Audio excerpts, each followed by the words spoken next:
नमस्कार दोस्तों, स्वागत है आप सभी का आहट एक अनहोनी की चैनल पर। मैं हूं आपका दोस्त कश्यप। दोस्तों, आज की हमारी कहानी का शीर्षक है डोली में चुड़ैल।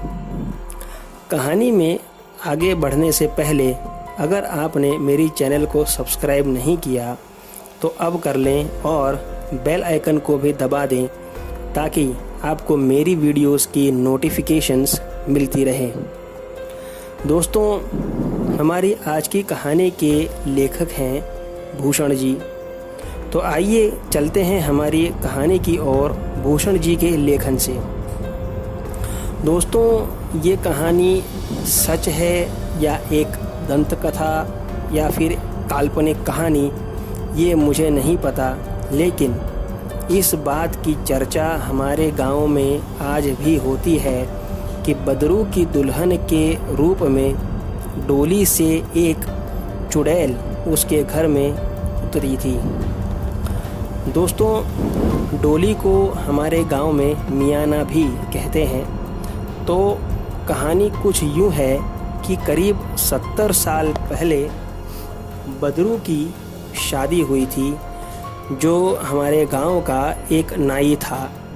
बदरू की शादी में गांव के सभी लोग शामिल हुए थे और काफ़ी धाम धूम से उसकी शादी हुई थी। दोस्तों, उस ज़माने में मैंने सुना है कि शादी 3 से 4 दिन तक चलती थी। शादी की रस्में लंबी हुआ करती थीं और बाराती भी 3-4 दिन तक बारात में रुकते थे। दोस्तों, शादी हो जाने के बाद दुल्हन को मियाने में लाया जा रहा था। कई लोग बैलगाड़ी में दुल्हन को लाते थे, जिसके पास जैसी सुविधा होती थी वैसा किया जाता था। बदरू की दुल्हन को मियाने में कहार उठा के ला रहे थे और रास्ते में वह लोग आराम भी कर लिया करते थे। उनके साथ में बदरू के साथ साथ गांव के भी कई लोग थे।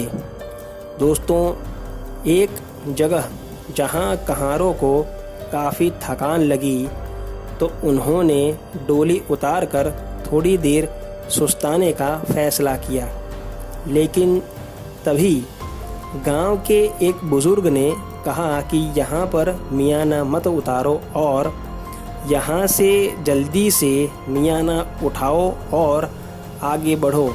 यहाँ कभी भी दुल्हन को नहीं बैठाया जाता, ये जगह भूतों का वास है।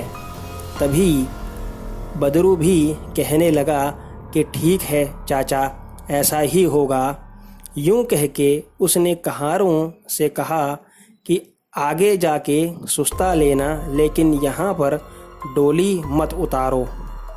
कहारों ने बात मानकर डोली उठा ली, लेकिन अब उन्हें डोली पहले से भी ज़्यादा भारी लगने लगी, जैसे उसमें और 2-4 लोग बैठ गए हों। कहारों के यूँ कहने पर कि इतनी भारी डोली वो लोग नहीं उठा पाएंगे, तब गांव के ही 4 लोग और मिलके मियाना उठाकर चलने लगे। दोस्तों, मियाना उन लोगों को भी काफ़ी भारी लग रहा था, लेकिन जैसे तैसे करके मियाना गांव तक ले आए और तब बदरू के रिश्तेदारों की औरतें बदरू की मेहरारू को डोली से निकालकर अंदर घर में ले जाने लगीं।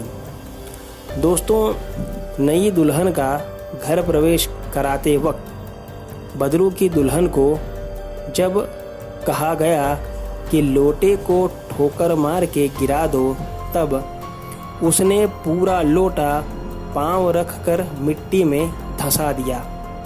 दोस्तों, यह देखकर कई औरतें काफ़ी असमंजस में पड़ गईं कि ऐसा कैसे हो सकता है। तभी दुल्हन को कुमकुम की थाली में पांव रखकर अंदर जाना था, तब दोस्तों दुल्हन के पाँव के निशान ही नहीं पड़ रहे थे। यह देखकर एक बूढ़ी बुजुर्ग औरत ने तुरंत कहा कि यह कोई इंसान है ही नहीं, इससे दूर रहो सब। तभी बदरू की दुल्हन उस बूढ़ी महिला पर जोर से चिल्लाकर हंसते हुए ऐसे कूदी जैसे मानो कोई शेर ने अपना शिकार पकड़ा हो, और वह उस बुजुर्ग औरत को घसीटते हुए दौड़ी और बाल पकड़कर हवा में उछालते हुए घर के बाहर फेंक दिया। यह नज़ारा देखकर सभी महिलाएं भागने लगीं और घर से चिल्लाते हुए भागीं और दरवाज़ा बाहर से बंद कर दिया। तब अंदर से ज़ोर ज़ोर से चिल्लाने की आवाज़ आने लगी कि तू सब जने हमें हियाँ बंद ना कई पौब्यो। ऐसा कहकर वह ज़ोर ज़ोर से चिल्लाने लगी।